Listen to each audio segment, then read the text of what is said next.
where is the money going to come from? How does this affect the creator economy? Almost all of you have seen at least one headline about the upcoming launch of ads in ChatGPT, or as Gen Z likes to call it, chat. And I love that they've given it a nickname like it's one of their friends.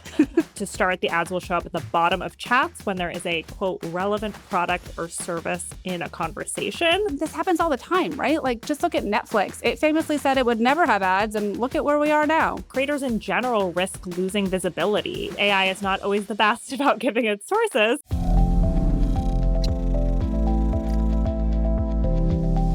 Hi, Jasmine. Hey, Kaya.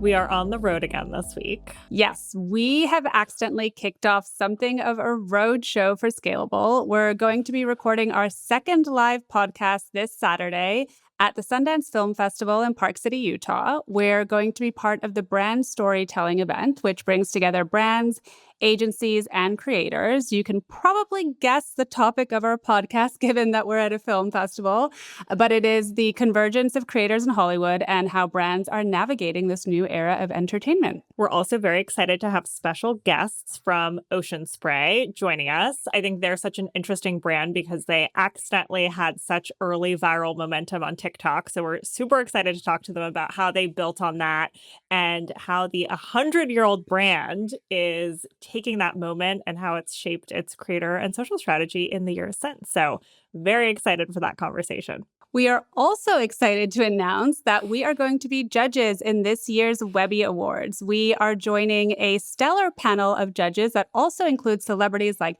Paris Hilton, Walton Goggins, and industry experts and executives from YouTube's Kim Larson, who's the head of creators there, also the global CMO of Coca-Cola, as well as executives from companies like Meta, Waymo, TikTok, and OpenAI. The 30th annual Webby Awards will be held later this year, and it is very hard for me to believe that they've been around for 30 years. They're almost as old as we are, which is crazy. We did want to call out that the last chance to submit work for this year's awards is February 6th. And I think it's so interesting that they introduced a lot of new recognitions and honors this year, including Best New Podcast, Best Video Podcast, as well as an entire new creator business category to recognize creators who are building real businesses in the space. So you can enter at entries.webbyawards.com. Even with the long weekend, there has been so much news as usual, but I do have to say that having the extra day this weekend was really great because most people in the US at least were off. So we got to catch up on some reading and some writing and also do all of the other little things and sometimes big things that come with running a business, especially when there's just two of us on a day-to-day basis. Exactly. These holidays are unfortunately not holidays for us, but maybe someday we can take the time off. And this is not a complaint. We wouldn't have it any other way. No, honestly, I was happy. I was like, okay, this is like a bonus day so we can get ahead, especially with the travel schedule too. It throws off your week. Although I love working in planes. I feel like super powerful. I don't know how you do that. I'm like, the plane is the one time when nobody can bother me. I like either put on my headphones, listen to some music or a podcast, or I read a book. Or I sleep. I'm a very, very good plane sleeper. I'm a bad plane sleeper. And I have the opposite though, where I can like focus. Like I get so much done because like often people are not pinging you. But anyway, later in the show, we are going to talk to another founder, Hernan Lopez, who is the founder of Wondery, which of course is the podcast studio that was acquired by Amazon. And we're going to talk to him about all that, his founder journey, what it takes to start and run a business. Obviously, of course, we're going to dive into podcasting and get his take on whether every podcast has to be video or not. But first, let's talk about the news that has been dominating tech headlines all week. I'm sure almost all of you have seen at least one headline about the upcoming launch of ads in ChatGPT, or as Gen Z likes to call it, chat. And I love that they've given it a nickname like it's one of their friends. We learned this from my younger sister, who is Gen Z. Chat, of course, has become a huge part of college students' lives, as well as many working adults. But as all platforms eventually do, they are bringing in ads. So last Friday, OpenAI announced that it will start testing ads in ChatGPT for users in the US who are over 18. To start, the ads will show up at the bottom of chats when there is a, quote, relevant product or service in a conversation. So our first question, of course, is like, how often does this actually happen? And it's more than you might think. 57% of Americans, so more than half, said that they used AI chatbots for product research, according to data from OmniSend. And I think what's really interesting is that 65% of the respondents who said they used AI while shopping online preferred ChatGPT over other chatbots like Perplexity or Google's Gemini. So there are plenty of opportunities, it seems, for ChatGPT to show ads to users. Yeah, there sure are. And I feel like this is another one of those cases where what people say isn't necessarily aligned with how they behave. And we see this all the time in social media. And now we're starting to see it in AI as well. People say that they don't like or they distrust social media and now AI, but then they use it anyway. And there's tons of different reasons for this, from, convenience or from habit or from the fact that their friends and their favorite creators are there. So it's just really hard for them to stay away. But anyway, our second question, of course, was how does this affect the creator economy? And on the surface, it probably seems like it doesn't. But I think it's really important to look at the launch of ads in the broader context of what else OpenAI is doing. It's recently launched Sora 2. It's added individual apps into ChatGPT, and it struck a partnership with Disney, just to name a couple of things. And I think most people in the creator economy today think of AI as a content creation tool or perhaps a search tool. And it is those things, right? But it is also increasingly becoming a new distribution channel. And I think with all of the things that OpenAI is doing, it's really looking to build out a new content ecosystem that isn't all that different from, say, Meta, and potentially even more powerful considering they control both content creation as well as distribution. Totally. And there's so many other signals that point in that direction. Sam Altman, the CEO of OpenAI, in a post on social media about the launch, shared his advertising principles, which were pretty expected. Ads are not going to influence AI-generated answers, and that conversations will also be kept private from advertisers. But he added, and I quote, "An example of ads I like are on Instagram, where I found stuff I like that otherwise I never would have." That's also not to mention that Fiji Simo, who was the head of the Facebook app, which is, of course, Instagram's sister company, is now leading OpenAI's ad initiative. She also was formerly the CEO of Instacart, but now she is the CEO of Applications at OpenAI. And when she was hired, there was all the speculation of like, okay, ads are coming because that's her bread and butter. Yeah, and I know it's very early days, but it is so hard not to start to draw inferences from all of that. I mean, you have Sam Altman, the CEO of OpenAI, literally telling us that he's taking learnings from Instagram, which is a top creator platform as well, and also part of Meta, right, which is the second largest digital ad platform in the world. We should also note that Sam Altman has gone on the record saying that ads would be a last resort for the company. So much has been made of this, though, already in the news, so we're not going to go into detail on it, but the TLDR is that basically the company is falling into the same trap as so many other tech companies in that they need to make money, but they know that it's really hard to get users to pay. So instead, they turn to advertising. Lots of people pay for like the highest tier of ChatGPT. Really? Which, yes, so many, so many. Yes, like so many anecdotally business professionals that I know from like. Okay, but is it for enterprise? No, it's not enterprise. They pay for it personally. But is it for work? Yes, it's for work, but I don't know that they're expensing it. That's so interesting because I do think, there's a lot of... This is very non-scientific, by the way. This is just my experience. No, but I believe that. I just think the average consumer, if they're going online, going to ChatGPT to research, I don't know, a new 100%. Lipstick to buy, they're probably not going to pay for it. But I do think there is, a real use case that is worth the money for business professionals or for enterprises. But yeah, I mean, this happens all the time, right? Like, just look at Netflix. It famously said it would never have ads, and look at where we are now. Yes. I also think it's interesting to see this hybrid of like, it used to be like, okay, we're ad supported or we're subscription, and now everyone's both. And even when you look at Spotify, even when you pay for things like ChatGPT for the lower price tiers is also going to have ads. So they're kind of double dipping. And I think about this a lot with Spotify, where I'm a premium user, but like I still hear all the ads and podcasts. So it's like you can't escape things anymore like you used to. But anyway, back to ChatGPT. So I think another big question is like, where is the money going to come from?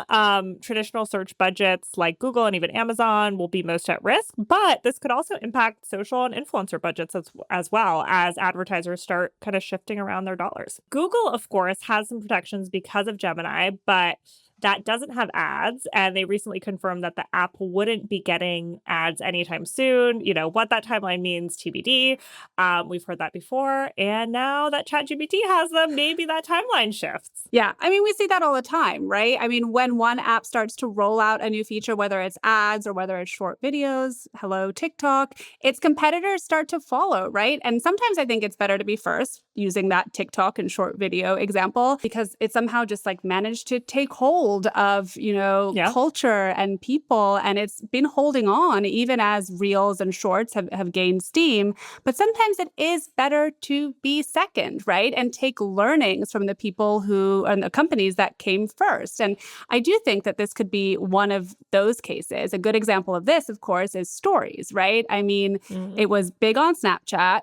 Instagram copied it, made it even bigger, and definitely into a better business. Speaking of which, another app that we are waiting to hear from is Meta AI, which also does not have ads at this point. They have punted launching ads until at least the end of this year. But again, the pressure could be on now. And I think this could complicate things even further for brands and advertisers, because are those social ads? Are they AI ads? Are they both, a combination? What are they going to look like, right? Are they going to look like traditional search or display ads? Are they going to look like Instagram ads? One thing, because you brought up Sam Altman's quote, he says he likes Instagram ads, but did you see what the ads actually look like on ChatGPT? They do not look like that at all. They look like display ads. They're incredibly boring, at least for now. And I think, too, in the meantime, right, like creators are already facing so much competition from the rise of AI chatbots. So, like, you might not think of the advertising thing as like having to do with creators. Everything is a creator economy story, as we talk about. Ads and brand sponsorships account for almost half of the money that creators make. So it is a creator story, right? Yes. But there's a question of like, do they then do ad revenue sharing with creators, right? Like there's so many things, like we'll see what happens. But in general, if you step back, you know, this is a huge deal for creators because they are now having to compete with yet another kind of new technology format as more people are turning to chatbots for advice, recommendations. They're moving into creators' turf. And of course, it's an opportunity, but it's also a potential threat where maybe they can show up in AI search results and that helps them with more traffic. The good news for now is that OpenAI has said that ads won't affect AI-generated answers. So that means creator content is still going to show up even if there is an ad. But the issue is that creators in general risk losing visibility if they're pushed down or replaced by AI summaries. And they also might lose credit. So on one hand, it could be an opportunity because if AI is summarizing something and is citing the creator, that could, you know, then cause someone to then go to the creator's page or click through. But if summaries, as we know, AI is not always the best about giving its sources, they might lose credit. And all of this could translate to declines in viewership and engagement and people being less likely to then go into the original content from creators. We've seen publishers talk about this at length with, especially with Google summaries, where people are just not clicking through as much to the publisher pages if they can get the, you know, quick information right at the top of the search results. Yeah, and I want to piggyback off that final point about news publishers because I think there could be a real ripple effect here too. There was a report out from Reuters Institute for the Study of Journalism recently that showed that news publishers were going to start focusing more on platforms like YouTube and TikTok because of AI overviews, again, like the ones that you see on the top of Google search results. They've been really hurting traffic to their sites. That means that these platforms, meaning TikTok and YouTube, could get more crowded and make it even harder for creators to break through there, though. On the other hand, I think a piece of good news, or a positive sign at least, is that we've seen news publishers start to take creators more seriously now. They've been striking deals with them for new shows like CNN Creators. We've seen the Washington Post start a new creator network. And then, of course, there's Vox Media, which has expanded its podcasting network and bringing in hosts as special correspondents. As these publishers move on to creators' turf, they're inevitably going to have to start working with creators, potentially opening up more opportunities there as well. And I think the other bit of good news is that people still like to confirm AI answers with real world content, especially when it comes to shopping. And I think of this so much, like, I don't know if this is a perfect example, but like I think about Wikipedia, like when I was like in, or in school, where like you could use Wikipedia as sort of a guide, but you couldn't trust it 100%. And now I think Wikipedia is like kind of the Bible for people of like, okay, this is true. But I sort of think it's similar where like people use it as a guide, but they know they can't like just regurgitate exactly what the AI said. And I think it's good for certain things, right? Like if you're like, okay, I need this vacuum cleaner, summarize the reviews instead of you going through all the Amazon customer reviews, right? But I think people still want to know from someone they trust, whether it's, user generated content or creators, like, okay, what is the review of this vacuum cleaner or this hair tool or whatever it is? And I think too, most importantly, like as OpenAI continues to build out its offerings, like this could open new revenue streams for creators, whether it's ad revenue sharing or licensing or other things. I mean, I think we've seen AI companies, be stingy in the beginning and see what they can get away with, but now they're increasingly starting to sign these deals, and creators could certainly be an area where they start ramping up. Yeah, the Wikipedia point is so interesting because I feel the same way, right? And there's actually evidence now that kind of speaks to what you're saying, that it's become sort of a source of truth for people. So there's data from SimilarWeb that I found as I was doing research for this podcast that showed that the top platforms that people clicked through to from AI chatbots were social platforms like YouTube, Reddit, and Facebook, which means that user-generated and creator content is still incredibly important, and Wikipedia. They were going to Wikipedia from, say, ChatGPT, which means they really are going there to confirm their answers. But I totally agree. I always double check everything I find on ChatGPT. It feels like a good starting point. But I want to make sure, especially when we're talking about, important business topics, that you are actually giving correct information. But I think big picture, back to sort of the creator angle in all of this, creators are going to have to adapt again, right? I feel like this is the story over and over again in the creator economy. Good news is at least they have experience in it, like when TikTok launched and they all had to pivot to short video. With AI, I think, building expertise and credibility is going to be critical, both so that creators show up in these AI summaries as well as other AI features and content, but also to be that trusted source when people are going to look for social proof. More tactically, I'd also say that they need to start thinking a little bit more about SEO, or search engine optimization, and how they can best frame their content for discoverability in, AI chatbots. Speaking of which, Kaya, I have to ask, because I find this so fascinating. Has the way that you search changed since you started using ChatGPT? I don't know if it's changed from like a pure SEO perspective, but like I still use Google a lot. Like I have that muscle, but I am reaching more for ChatGPT as like my go-to source. So it's starting to replace Google even for simple stuff. The one big area that I've totally shifted to is translations. So I'm learning Spanish, but like sometimes when I'm like in the line at the store and I have to like figure out how to say something, I don't go to Google Translate. I go to ChatGPT. Is it better? Do you think? It's really good. Yeah. I mean, I use it with Polish because I speak Polish fluently. So I use it as like a proxy, and it is good. Well, because Google Translate doesn't work in Finnish. That's why I'm asking. And I'm like, should I try ChatGPT? It works, but it's always a little off, I know, but we speak these niche languages. Like Spanish is like, So I also, it's shifted kind of how I approach research. Like even when I was still kind of working as a full-time reporter in a newsroom, like I used to comb through Google to like find experts. Like I remember I needed to find someone very specific in European tech policy, which I just like didn't know. Like, I didn't have a go-to person for that. So instead of going to Google, I went through ChatGPT, and like it gave me some good recommendations, but it's still not perfect. Like, one, this is like a really unfortunate example, but like they gave me a list, but one of the people had passed away. Oh no. So it was like, I was like, oh my God. So that was not great. And obviously it like hallucinates and says things still that are not right. So I am like reaching for ChatGPT more in general. Sorry, that was a very long answer to your question. No, it's so interesting.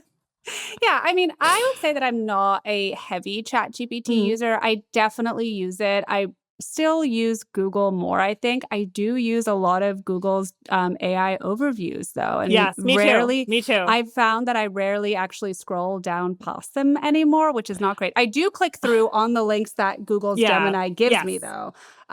So definitely still clicking through, but as long as, they're at the very, very top. But it has changed the way that I search, meaning like the language of search. And I've noticed that I've been writing out full questions into the Google search bar. So you're like, ask Jeeves. Literally. And I'm like, what is happening?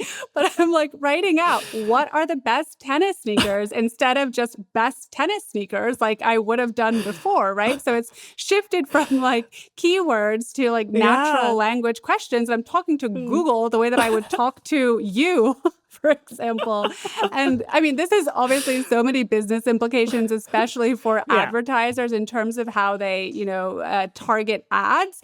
But it's also just wild how quickly we adapt, right? I mean, that happened, to me, it feels like it happened overnight, basically. But it's been like a couple of years. Like everyone feels like everything is overnight. Like ChatGPT obviously like went super viral and all of that. But like it's been how many, 3 years?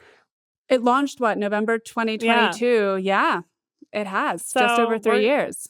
We're getting there. And my usage has gone up a lot. Like I feel like in the first year, I didn't really use ChatGPT. And now, especially the last year, definitely more. Moving on from ChatGPT, one of my favorite parts about doing this job is that I get to wear my journalism hat. For those of you who don't know, I went to J school at NYU, but ended up becoming an analyst. The jobs are similar in that as an analyst, I did get to do some reporting, but it was rarely ever breaking news and definitely not scoops. But now we do have a scoop to share with you today, or technically yesterday, since we published it in the newsletter.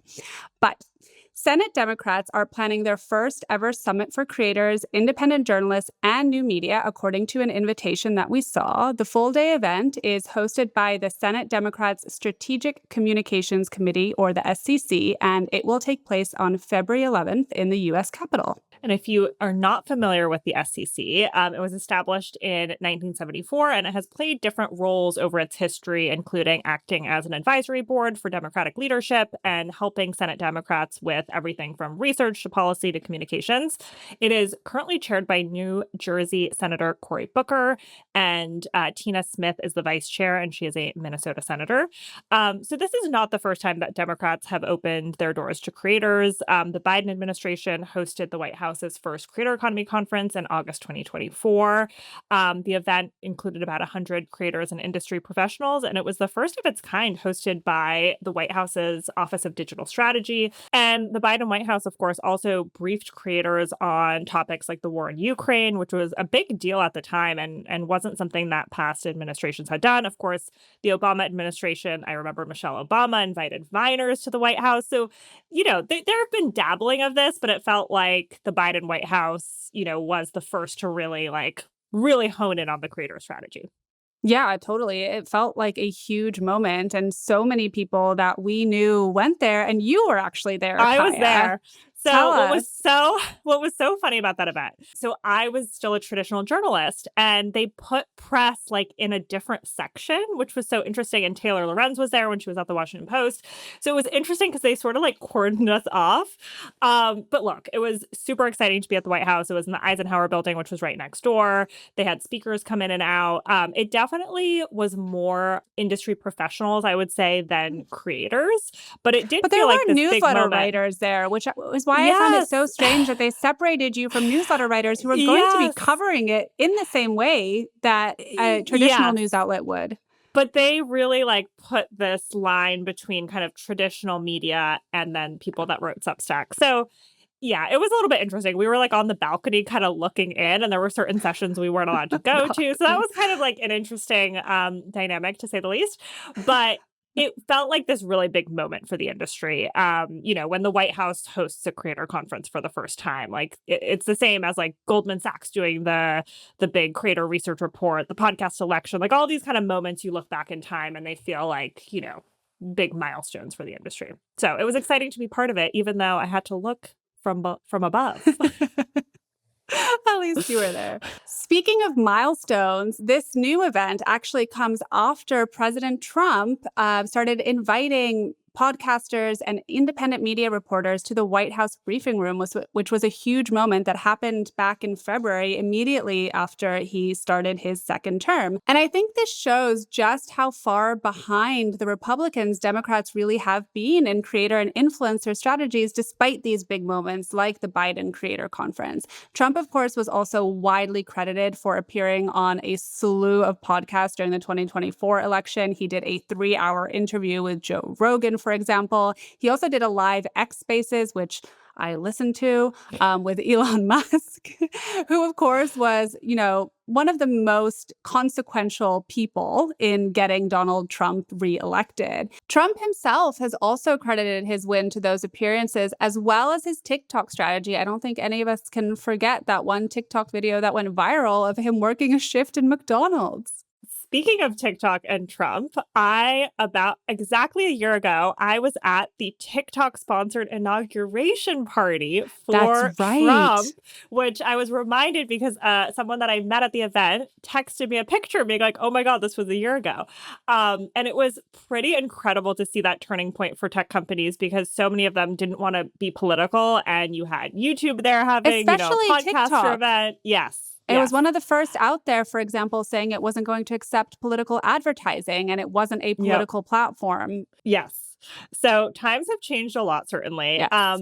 And Democrats have frequently acknowledged that their party trails Republicans when it comes to influencer strategies. The deputy campaign manager for Kamala Harris's presidential campaign told Semaphore after the 2024 election, quote, Democrats have historically had these really close relationships with institutional media, institutional culture, Hollywood, and the traditional press. There's this entire cultural ecosystem that the Trump campaign did a really good job of cultivating over a long period of time.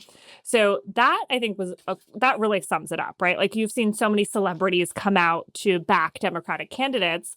And it also speaks to like how our culture has shifted, right? Like A-list celebrities are not resonating, especially with young people, in the same way. So now, ahead of the midterm elections in November, Democrats have been trying different tactics. They're trying to learn from 2024.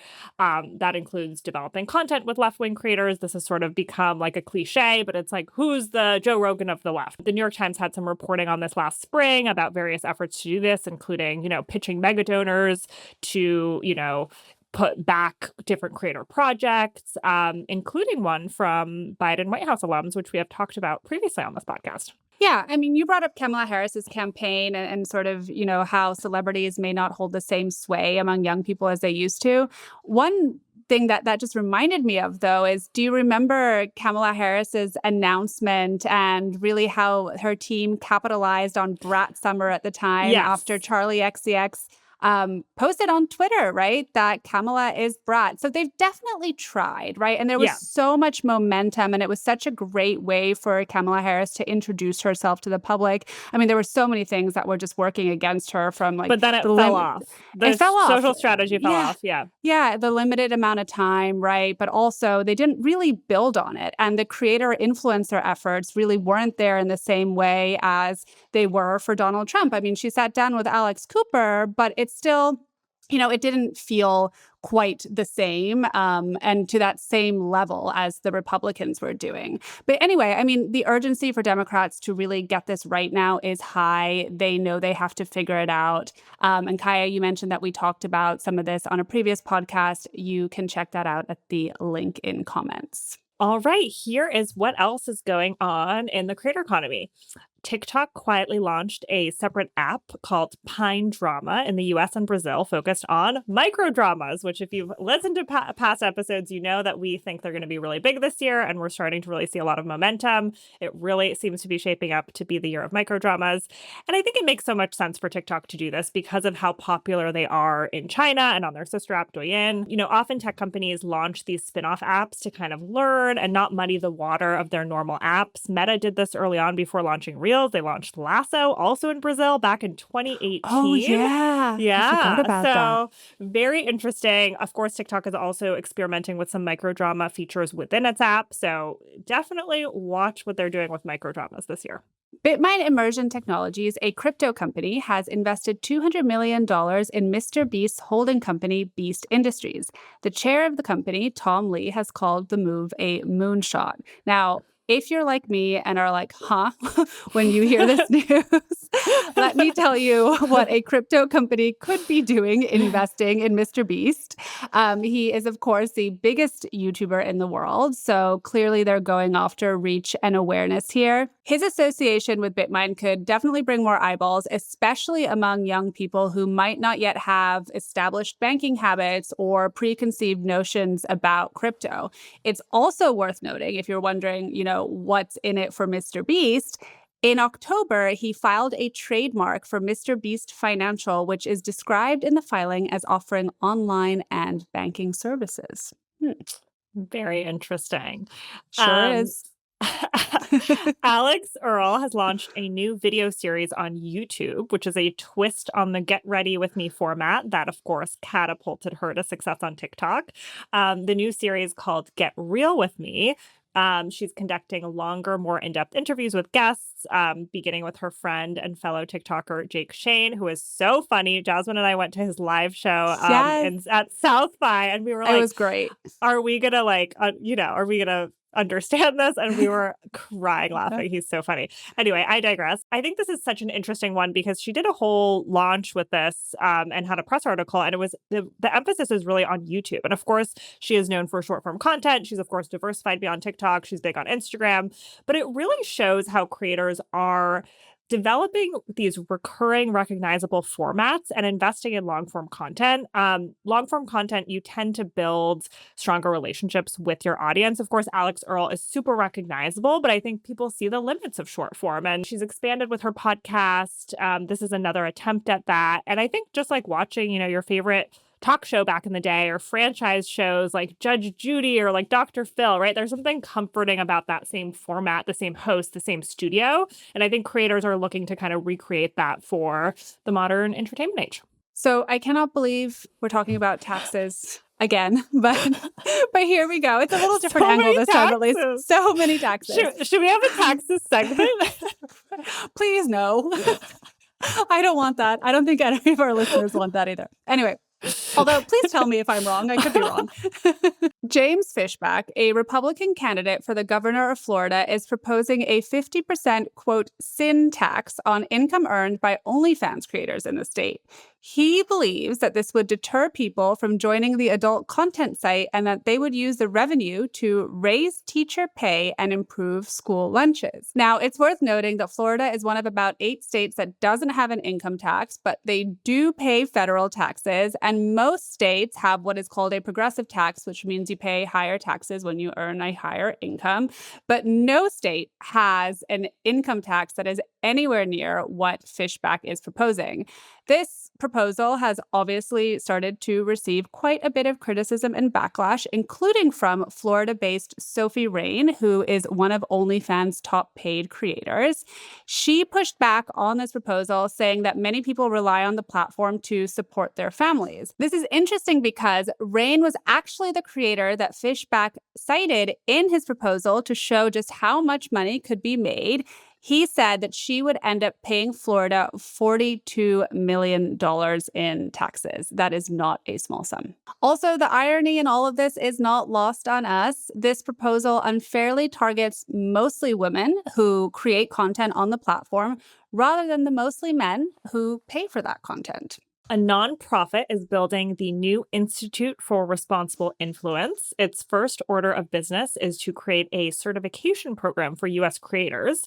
The institute was announced this week, and it will provide training and other resources to creators so that they follow rules from the FTC to properly disclose sponsorship deals.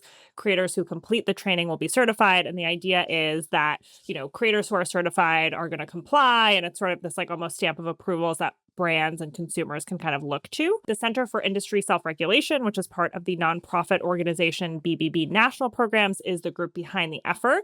And the initiative has gotten a lot of support from ad agencies and other organizations, but it is up to creators to enroll and complete the certification.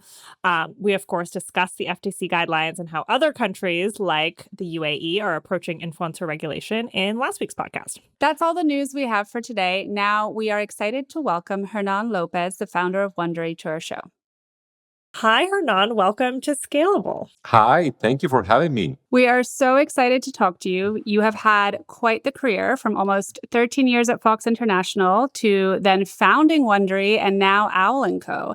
Tell us a little bit more about you and what took you on this journey. I started my career in the creative side of an advertising sales team back in Argentina, and I always loved connecting the left side of my brain with the right side of my brain, how product, how creativity, how storytelling connects to business outcomes. And I moved to the US in 97 to start for what was then a small division of Fox International Channels. I spent almost 18 years over there. By the time I left, we had grown to a large organization with thousands of employees all around the world. I had this bug in me for about half the time that I wanted to be an entrepreneur. I wanted to start something. I was always drawn to entrepreneurial cultures and podcasts. In 2015, when I came up with the idea for Wondery, we're a small industry. It was thought to be $100 million in total revenue. We didn't even know how much it was. And I kept getting the same consumer signal from very few friends who all of them very passionately use the same language. You have to listen to Serial. And the third, fourth time I heard people say this, I finally listened to it. I realized that we were at the dawn of a new wave of storytelling, similar to something that happened in television in the turn of the century.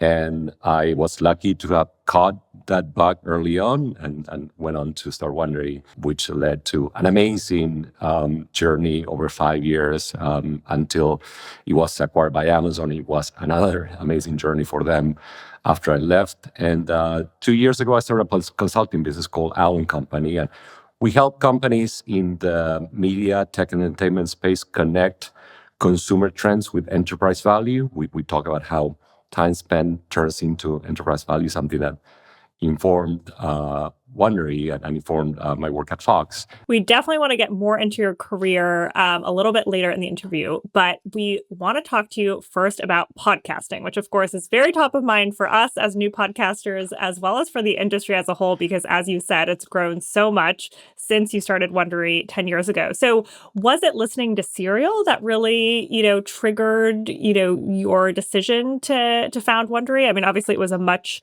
smaller market then. So what did you really see then? And was it listening to Serial that really sparked that idea? That was the consumer signal. I know that's something that every entrepreneur or somebody who wants to start a business should pay attention to. When we have even small pockets of consumers who are saying the same words about a new product that they come across. And with Serial, the level of passion was so unmistakable that I went and listened to it and realized why it was so different. But then I wonder, why is it that there weren't 10 serials? At the time that I listened to it for the first time, Gimlet had already started. So there was a great podcast called Startup about the creation of the company. And I went on to try to find out why nobody had tried to do that before. I realized the companies that should have made those kind of shows were the linear radio companies. And the linear radio companies were not set up for serialized storytelling. I also knew that in general, when there's a consumer trend that drives people to something new, typically monetization models will follow. So if the old adage, if you build the audience, the revenue will come. So speaking of monetization models, your firm, AlanCo, estimated that the podcasting industry was worth $7.4 billion in 2024. First, do you have a more recent estimate, maybe for 2025? And how does that revenue actually break down? We are in the early stages of creating the 2025 Global Podcast Economy Report. And the reason why I decided to do the report last year, and I realized that we were stuck on one study, which I actually helped put forward, the IAB Podcast Revenue Report, that had measured only audio, only advertising revenue, and only the US. And I knew that video had become a much bigger part of total podcast revenue. I knew that consumer revenue had become significant for many companies and publishers. And I knew that global, by definition, was going to be bigger than the US. So I set out to measure all those different sources of revenue with the help of a team. Last year, I don't remember the exact numbers, but the majority of revenue was still advertising. We had more than 2/3 came from ads. But what had been undercounted before was the significant revenue that comes from YouTube. And of course, I'm counting all revenue that goes to podcasts, whether it goes to YouTube and through it to the publishers, or whether it goes to the publishers themselves. But their consumer revenue, there are some apps, for example, Pocket FM, a company out of India, I had not heard of it until 2 years ago. They were making, as of last year already, $200 million in annual run rate. Just one company. Patreon, I remember, was another significant contributor, was making $500 million, if I believe, per year. And obviously, most of that revenue flows through to the publishers. As we've seen podcasting pivot to video, as you mentioned, what does that mean for the future of the medium as all of entertainment is sort of morphing, right? Like, will we still call them podcasts? What does this mean for the industry as, YouTube shows start going on Netflix and, other creators who aren't actually podcasters are uploading to Spotify? It feels like we're in this moment where everything is coming together. I do hope we continue to protect and preserve the name podcast and that we call them podcasts going forward. We should talk about whether video is needed for everybody. I don't believe that that's the case. But it's really expanding the potential audience. And the reason why video is so important is that YouTube made a concerted decision, however many years ago, to make a bet that people want to watch podcasts, not just listen to them. And as a result, other platforms, Spotify most notably, responded by supporting and leaning more heavily into video. And because video discovery algorithms were in general better at resurfacing new content, or at least that's what is most widely understood than audio only. The audio RSS feed is great for established brands. We obviously, at Wondery, build a business on RSS, but you tend to get the same audience every week. And there's something great that's habit forming, but the flip side of that is makes it very difficult for a new podcast to come into your habit. Mm-hmm. So YouTube essentially solved for that. And as an extension, as a result, video has become part of the podcast language. Definitely want to hear your predictions about what's coming next. I have to ask, what did you make of the Golden Globes adding a podcasting category? And what did you make of the nominees and the winner, Amy Poehler, which I predicted, actually? Amy Poehler is great. I obviously, you cannot have a show that is just more rewarding to watch and listen to than Amy Poehler's, and she's incredibly talented. Do I wish I had gone to somebody who had been doing podcasts for a longer time? Part of me, yes, just because I'm rooting for the people who have been in the industry, but I 100% think that Amy Poehler's show is amazing. So I'm very happy that she got it. I think it was very smart of the Golden Globes to expand the category. They have not added categories in a long time. So earlier you said that podcasts should still be called podcasts, But Wondery actually was pretty early in having their podcast converted into TV shows. Can you tell us a little bit about that process and what you think makes for a good podcast TV show? I think, and I'm glad that we actually made the distinction very clear because let's put example, Dying for Sex, the podcast. It was narrated by Nikki Boyer. I love her. We just saw each other on Sunday, the same day that Michelle Williams won the Golden Globes. The show, the podcast, has the actual audio of the real people in that went through the story and editing, and it can do some of what a television show does, but it's a narrative documentary, strictly speaking. It's everything that is in the podcast is narrated as it happens with her editorialization. In television, for a number of reasons, because it's a scripted adaptation, it's a dramatization of the true events, the creators, the showrunners, are able to expand beyond what actually happened and give themselves then creative licenses that make the show land in a different way. And they're both incredibly different media, and they're both rewarding to watch or consume. The podcast to TV process that we had at Wondery always started with, we wanted to have stories that resonated with listeners emotionally, that they were character-driven stories. And because I came from television, I knew how buyers of television essentially prioritize some kinds of stories over the other.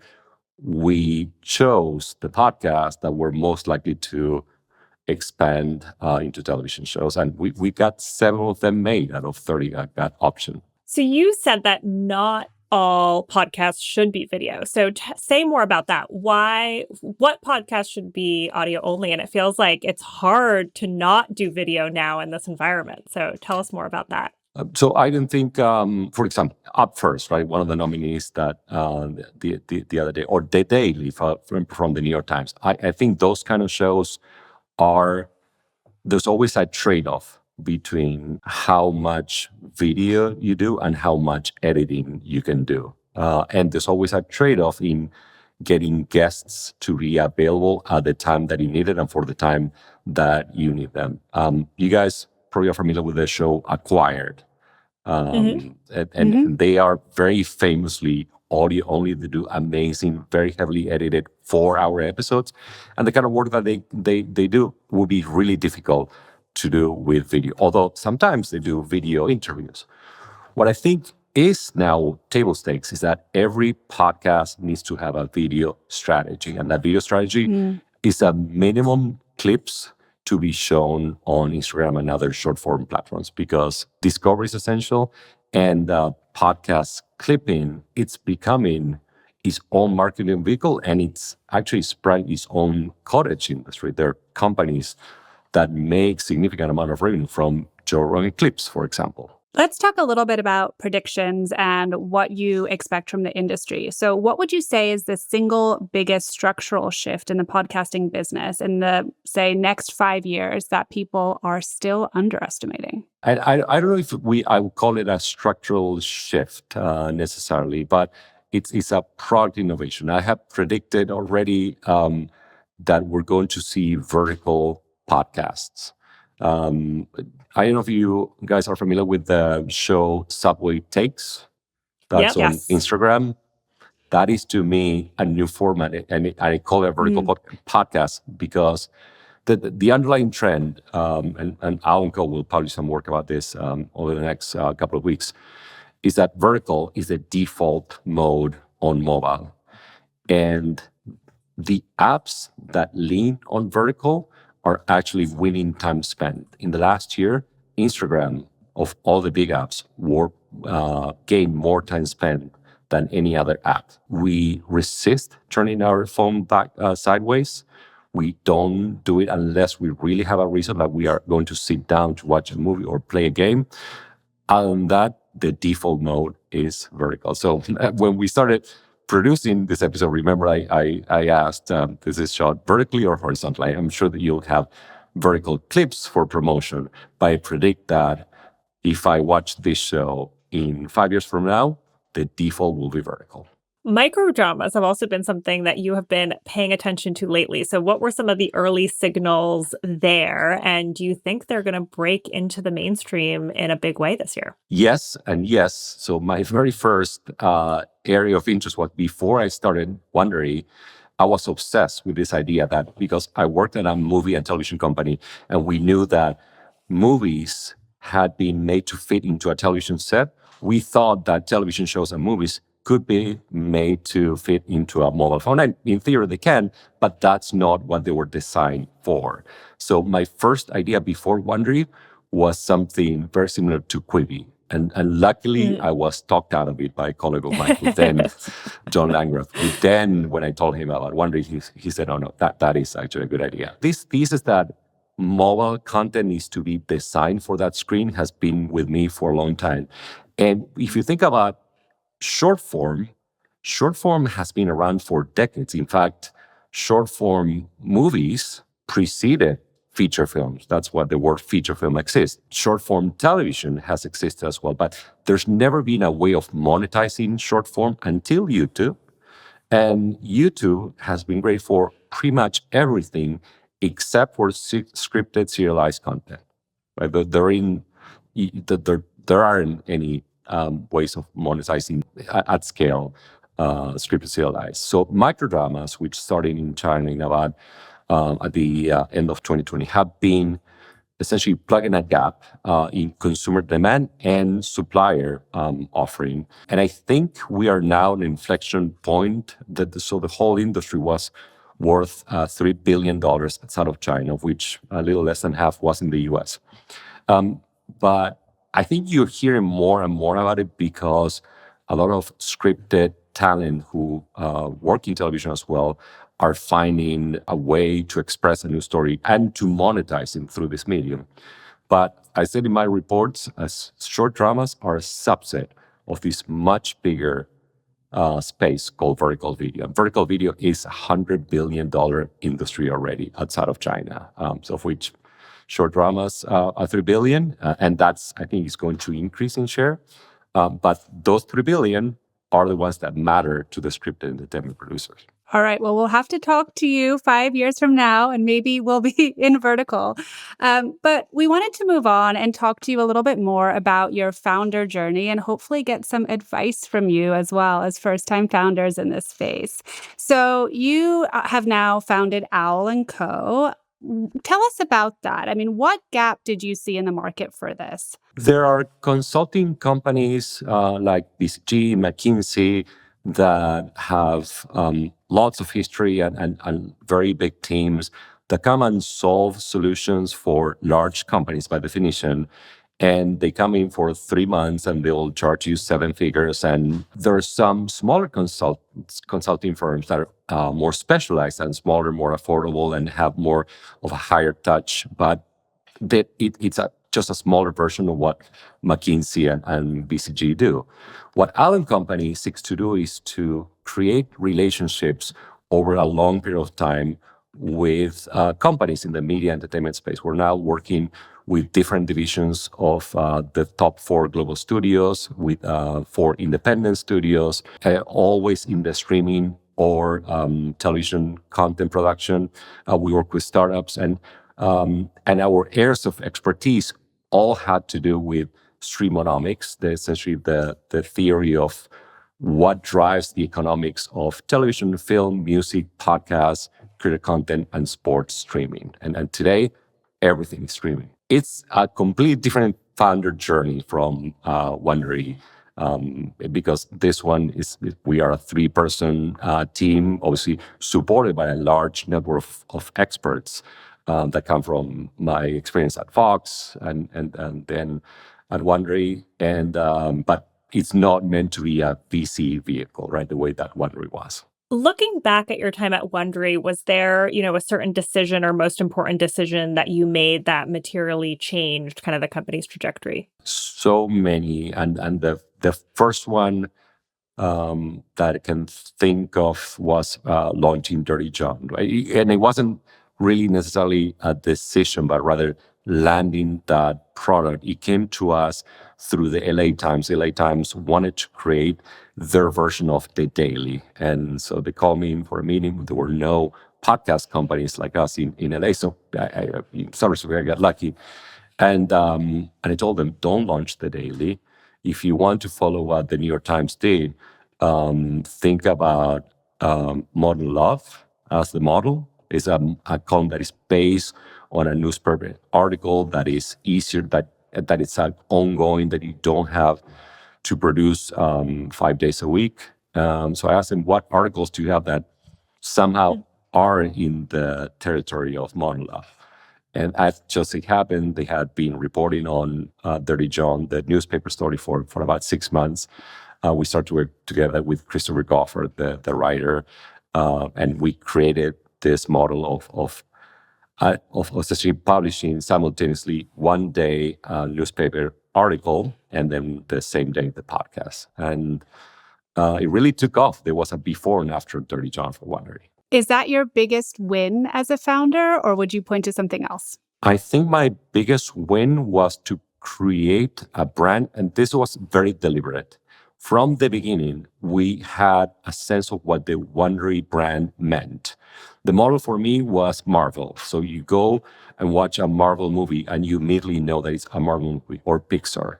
And that's rare in movie studios. In podcasts, up until Gimlet existed, Gimlet also had a very distinct brand. We wanted people to hear a show, listen to the first, even before we had the Wondery Sonic logo, and feel that, okay, this feels like a Wondery show. We had a Sonic identity. We had a specific kind of script. We had a narrative story arc with cliffhangers and characters and protagonists and antagonists.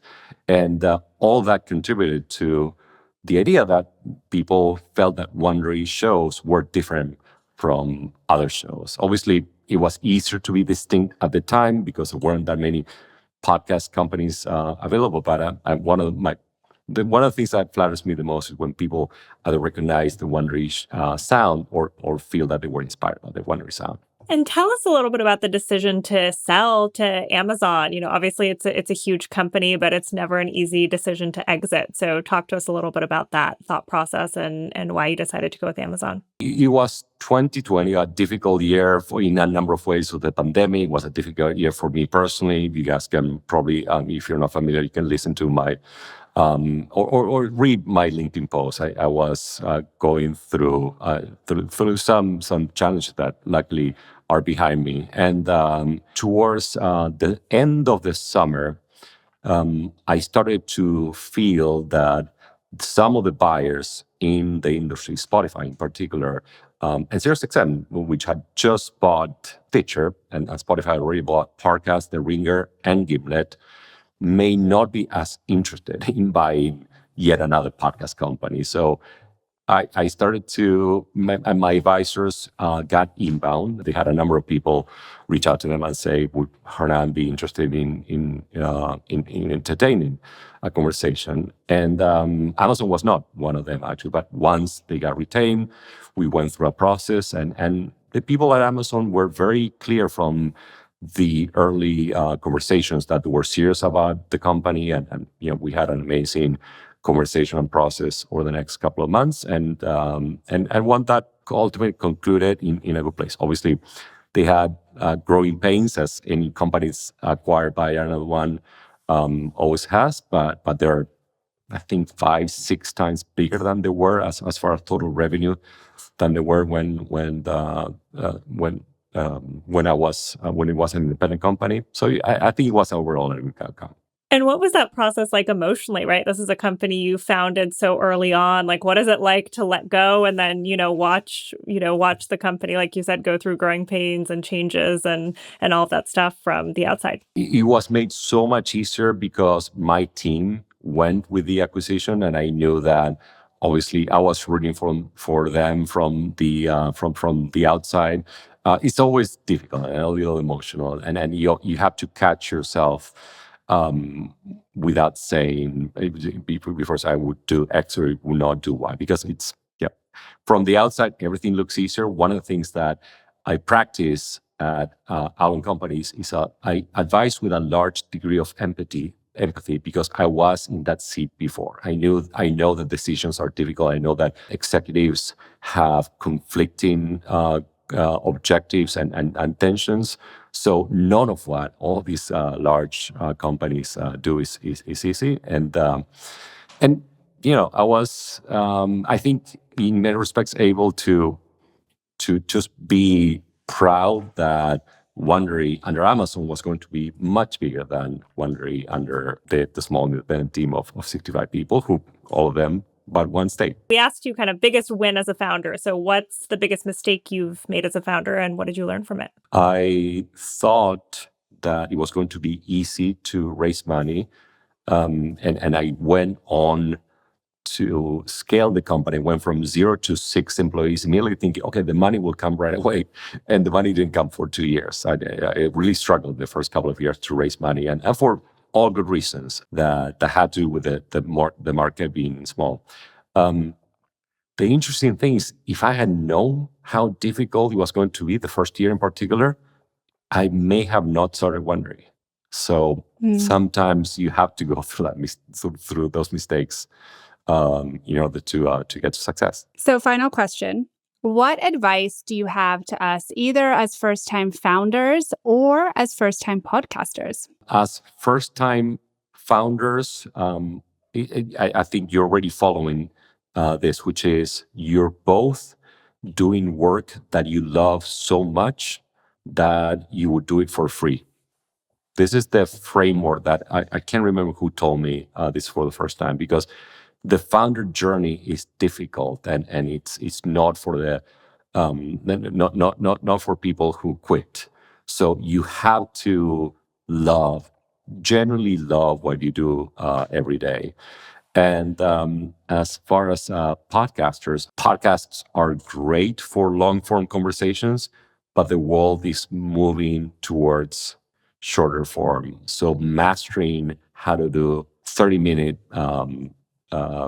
sweet spot is essential. We will keep that in mind as we keep experimenting. But thank you so much, Hernan. It was great to have you on the show. All right. Thank you so much for having me. I'm looking forward to seeing you both in person next time in LA. Same. Thank you.